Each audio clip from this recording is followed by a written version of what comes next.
Boa tarde. Vamos apresentar hoje o artigo, nosso sexto artigo do Rabdomil. Foi publicado em 2014 na Current Opinion Pediatrician. É What's New in the Biology and Treatment of Pediatric Rabdomil Sarcoma. Então, a introdução do artigo é bem curtinha, ele separa em tópicos, a gente já vai ver. Mas só para lembrar que agora a gente ficou um tempão sem ver Rabdomil, né? Era toda semana a mesma classificação, agora já está até esquecendo. Então, Rabdomil é um sarcoma de tecidos moles, é o mais comum na criança, cerca de 4,3 milhões de casos por ano em pessoas abaixo de 20 anos, né, crianças. 2,9% de todos os cânceres pediátricos. Existem dois subtipos mais comuns do rabdomil, que é o rabdomil embrionário e o rabdomil alveolar. E eles têm prognósticos diferentes, têm um tratamento diferente, então é importante saber o subtipo histológico. Nos últimos anos, assim, na verdade, desde a década de 60, houve uma grande melhora no tratamento do rabdomil, com a associação de quimioterapia mais intensiva, principalmente de incretina, dactina e citofosfamida, associada à radioterapia e cirurgia. Isso foi de 60 a 96, houve uma melhora drástica, mas desde 96 para cá teve bem pouco avanço no tratamento e meio que estagnou assim, a sobrevida dos pacientes. Aqui foi colocado só para relembrar a classificação, que eles são subdivididos em baixo risco, risco intermediário e alto, dependendo da histologia do tumor, do local do sítio primário, se foi ressecado, não foi ressecado, se tem metástase à distância ou não. Dependendo de tudo isso, eles são classificados nesses três grupos de risco.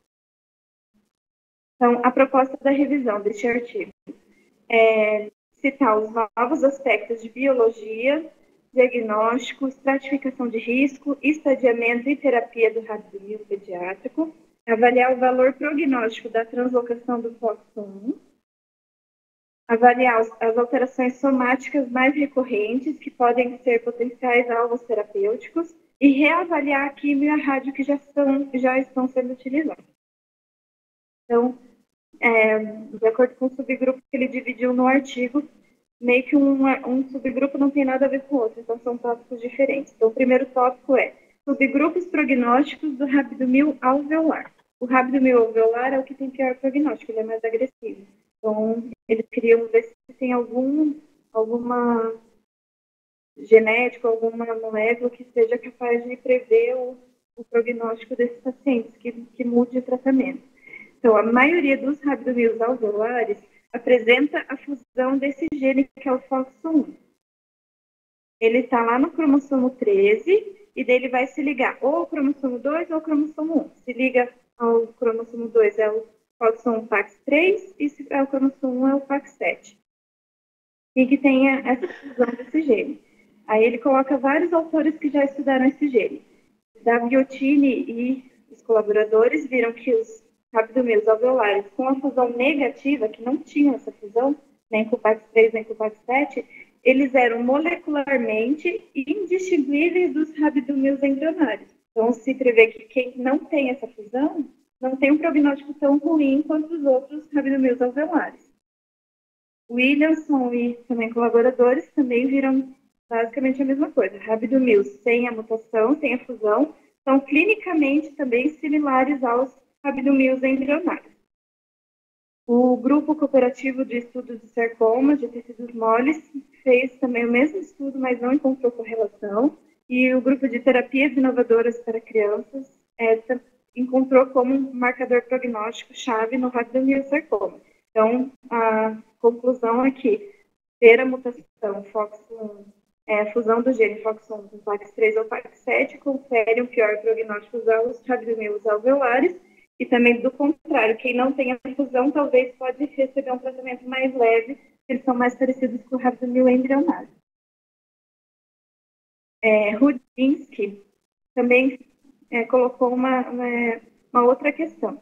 E para definir o que é um rabdomil alveolar, exige que tenha uma histologia predominantemente alveolar, que tenha o reconhecimento das novas variantes histológicas dos rabdomils, e uma ênfase mais forte no padrão difuso de expressão de miogenina.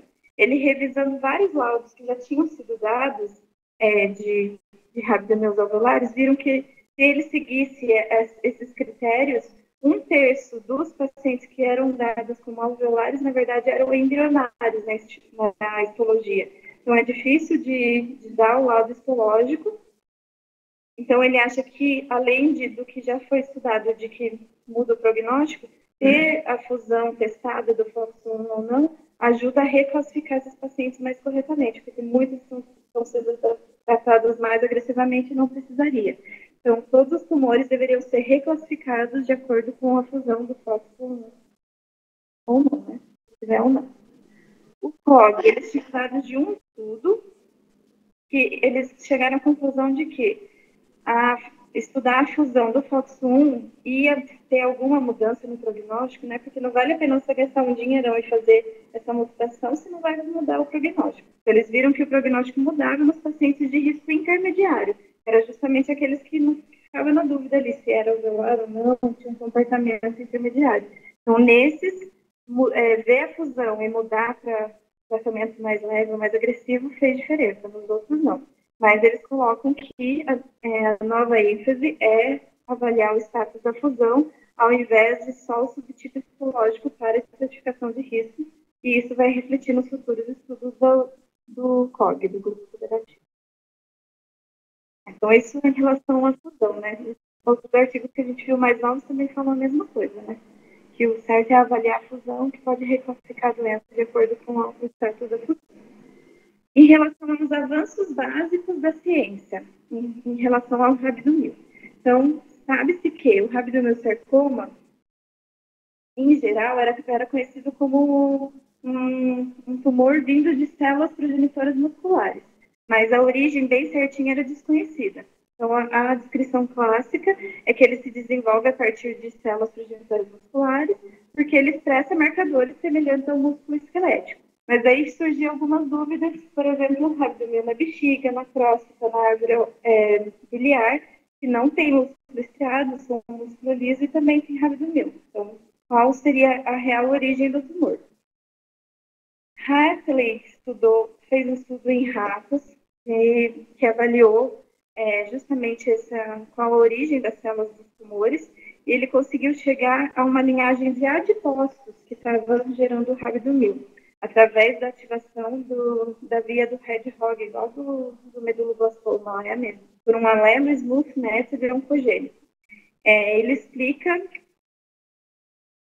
justamente esses tumores que não têm origem no músculo esquelético, sugerindo que deve ter uma transdiferenciação de precursores mesenquimais no geral, não só do músculo esquelético. Qualquer precursor mesenquimal teria o potencial de desenvolver um rabdomil. Rubin, que também fez um estudo bem parecido em modelos com ratos, mas ele inseriu mutação no gene P53, no FET1, em células troncos musculares, em mioblastos, e avaliou a evolução. Em mioblastos tanto proliferantes quanto os que já estavam maduros, já estavam diferenciados. E o rabdomil se desenvolveu em todas as populações. Ele sugere que a origem da célula determinou o fenótipo do sarcoma. Então, quanto mais precoce a célula, né, mais imatura, pior foi o prognóstico. Então, aqueles que foram inseridos a mutação lá na célula tronco viraram o pior prognóstico, que é o sarcoma pleomórfico indiferenciado, que é um subtipo de sarcoma bem agressivo. Quanto mais diferenciado, mais leve foi o rabdomil. Então, a expressão do RB1 também tinha um fenótipo parecido com os sarcomas pleomórficos indiferenciados. Então, a conclusão dele com isso é que existe um contínuo entre o rabdomil embrionário, que é o mais leve, por assim dizer, até o sarcoma pleomórfico indiferenciado. Eles teriam a mesma origem.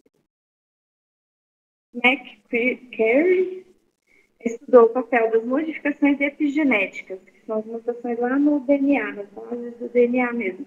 Então, os rabdomil representam um estado de parada de desenvolvimento do músculo esquelético normal por silenciamento de regiões locais de fatores de diferenciação, que contribuem para o defeito de maturação. Então, tem algumas alterações específicas em algumas regiões do DNA que param a maturação e se multiplicam erroneamente. Então, padrões de metilação de DNA podem distinguir os subtipos diferentes de rabdomil. O Rosa Yama e a equipe dele estudaram outra molécula, que é a interleucina 4. Ele cita assim, todos os estudos num parágrafozinho, não fala muito do estudo, é bem assim, aqui. Enfim, o papel da interleucina 4 também na formação do rabdomil. Eles viram que a interleucina 4 ela é importante na maturação dos miotubos. Então, tem os mioblastos embrionários, que vão se formar miotubos primários, miotubos secundários, até formar fibra muscular. E essa diferenciação é a interleucina 4 que é responsável por essa diferenciação, essa maturação. Eles viram que no rabdomil há uma hiperestimulação da interleucina 4, então ela está aumentada. Essa diferenciação é mais rápida e de forma mais desorganizada. E o bloqueio da interleucina 4 poderia, então, ser um alvo terapêutico para modular a expressão dos fatores de transcrição da miogenina, né? Isso em relação às pesquisas moleculares. A pesquisa translacional. As pesquisas translacionais, elas vão avaliar partes básicas da biologia das coisas para que isso leve a alguma mudança terapêutica. Né? Então, vai avaliar, igual lá, interleucina 4, algum órgão, algo assim, mais da biologia básica que possa ser levado para a terapêutica. Então, eles estudaram mutações com ativação aberrante nos caminhos de sinalização celular que poderiam ser alvos de novas terapias. Presley estudou os rabdomios embrionários e sarcomas indiferenciados e mostraram a ativação da via do Hedgehog. Mais de 50% dos rabdomios embrionários tiveram ativação dessa via do fator GL1. Dados de hibridização genômica comparativa, que é uma hibridização mais sofisticada, né, mais específica, em rabdomios embrionários, mostraram também que no rabdomil tem inativação das vias do P53, do GNRB, CDKN2A e B, e ativação do FGFR4 e do RAS. Deleções do NF1 também fazem ativação do RAS, então também estimulam o rabdomil embrionário. A equipe do Chuca ainda viu mutação do RAS, FGFR4, PIK3CA e da beta-catenina. E também foram vistas aberrações de ALK, principalmente nos pacientes com rabdomil alveolar. 88% dos rabdomils alveolares têm mutação no gene ALK. Então, aqui ele traz uma tabelinha resumindo os achados juntando todos os estudos ao mesmo tempo. No alveolar, o que mais foi visto foi essa mutação no ALK mesmo, na expressão da proteína ALK. E no embrionário, todas essas outras mutações. Nenhuma delas ainda tem um remédio próprio, né, que a gente usa, mas todos são potenciais alvos terapêuticos. Em relação a tudo isso, o que poderia ser feito por um reestadiamento do rabdomil de diferente. A principal coisa que ele foca é no PET. O outro estudo que eu tinha apresentado também era a mesma coisa, era foco 1 e o PET. Ele acha que o PET é mais útil para avaliar a resposta à quimioterapia, que a toma e a ressonância, apesar de serem bem sensíveis, quando elas são realizadas no início e no fim do tratamento, elas não têm o potencial de prever a recorrência da doença que o PET teria. Tem uma revisão institucional que avaliou a sobrevida livre de recidiva local em 5 anos, e pacientes que tinham PET negativo tinham uma sobrevida de 94%, e aqueles com PET positivo de 75%. Eles acham que o PET seria mais preditor de recidiva ou não. O futuro é substituir a tomografia pelo PET. 1/3 dos rabdomios embrionários, ele coloca que seria desnecessário a avaliação com testes de rotina, incluindo aspirado, biópsia de medula óssea e as varreduras ósseas com PET e etc. Tomo de tórax pode ser omitido em casos ganglionários negativos e que têm doença não invasiva. Em relação à toxicidade da quimioterapia e consequentemente, cuidados individualizados. Ah, a Adri que está ligando.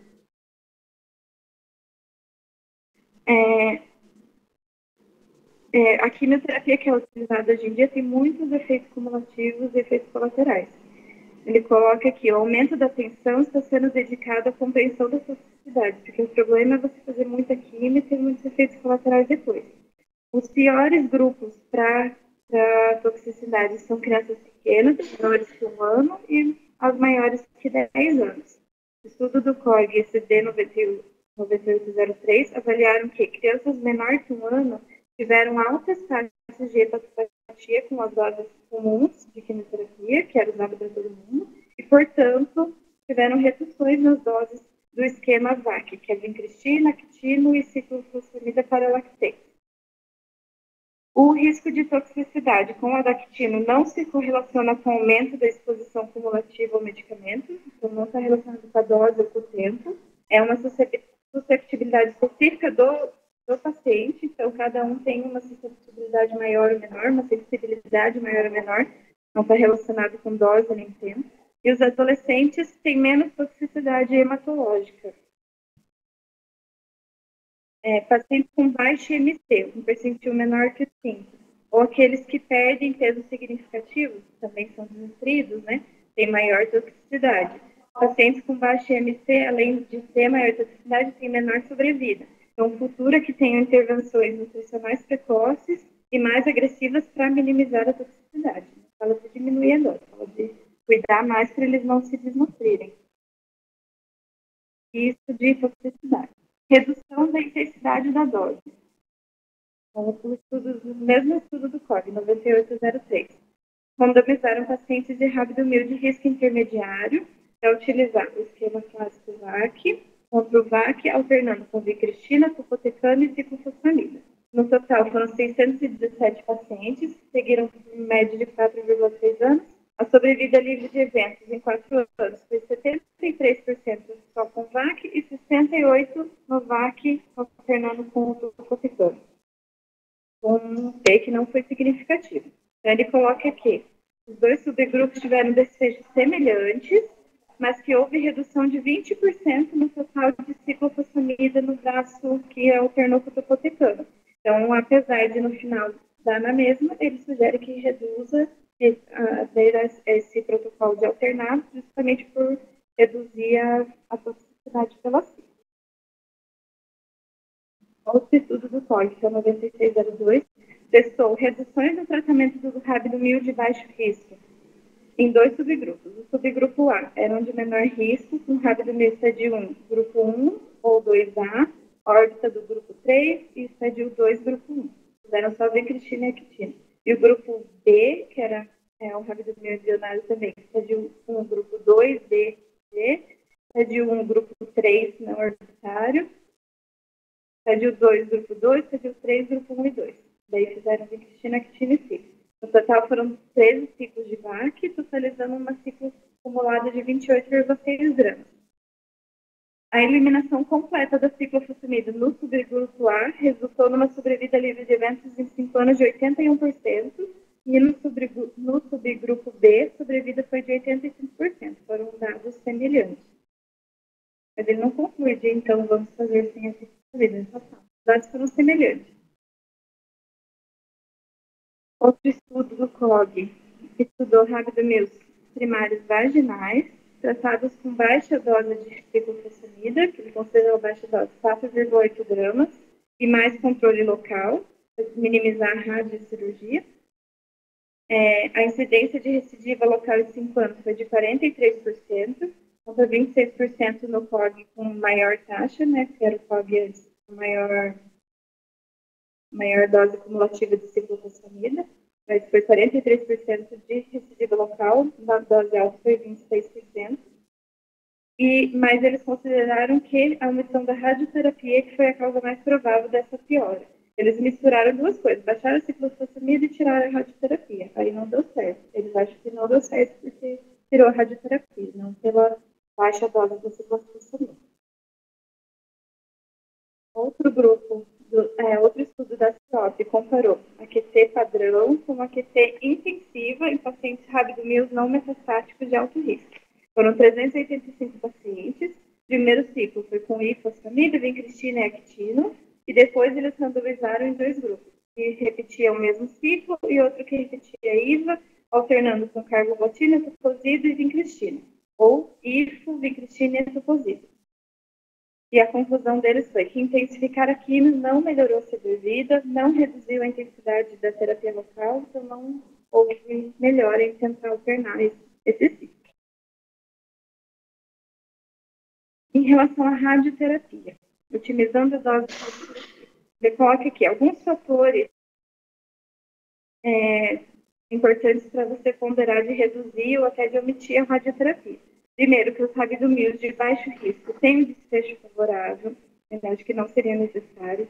Os efeitos tardios de radioterapia, principalmente em crianças pequenas, né, de déficit de crescimento, vários efeitos, e que o rabdomil é um tumor muito radiosensível, então talvez não fosse preciso uma dose tão alta para um tumor que responde bem à rádio. O estudo da COG 9602 analisou a redução da dose de radiação de 41 grays para 36 grays no rabdomil embrionário, marginalmente ressecado, e de 50,4 para 45 no rabdomil orbitário.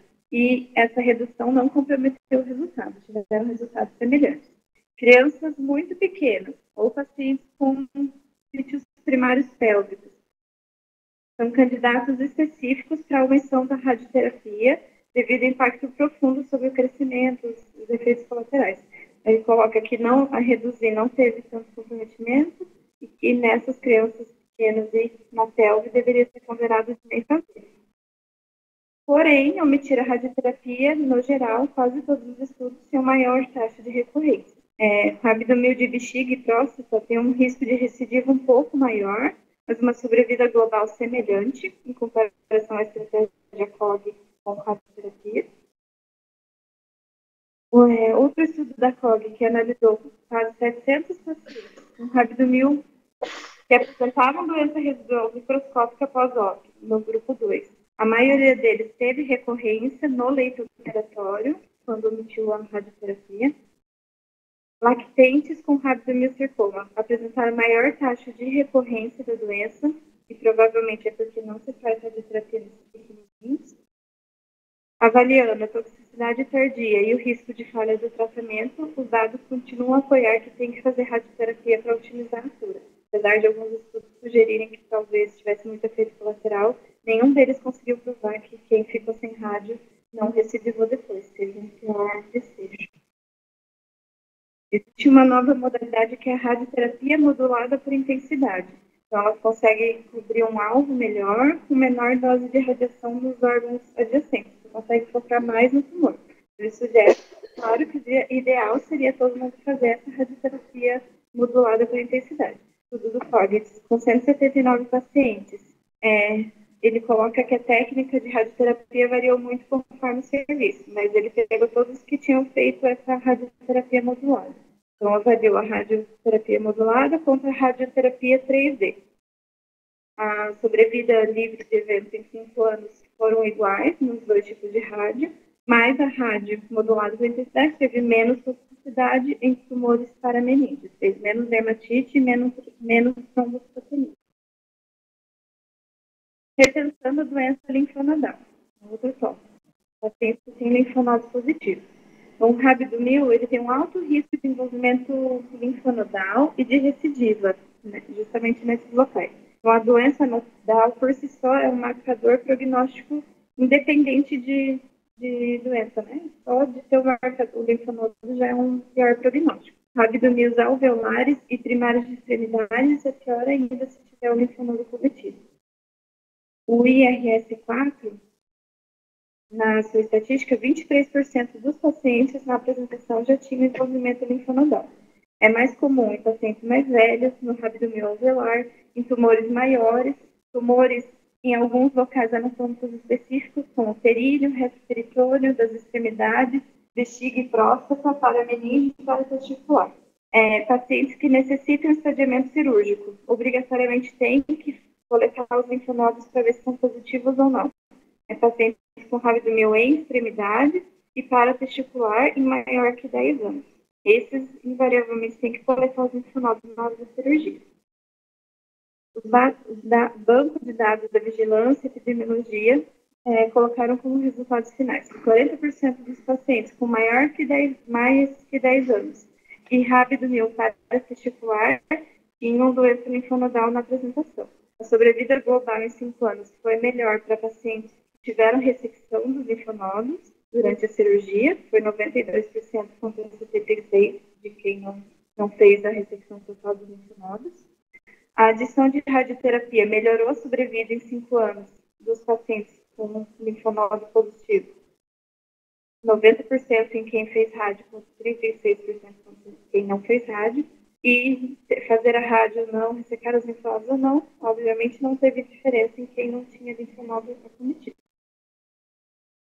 Então, as conclusões gerais de todo esse emaranhado é que a fusão do FOXP1 substituirá a classificação histológica para a estratificação de riscos em futuros ensaios clínicos.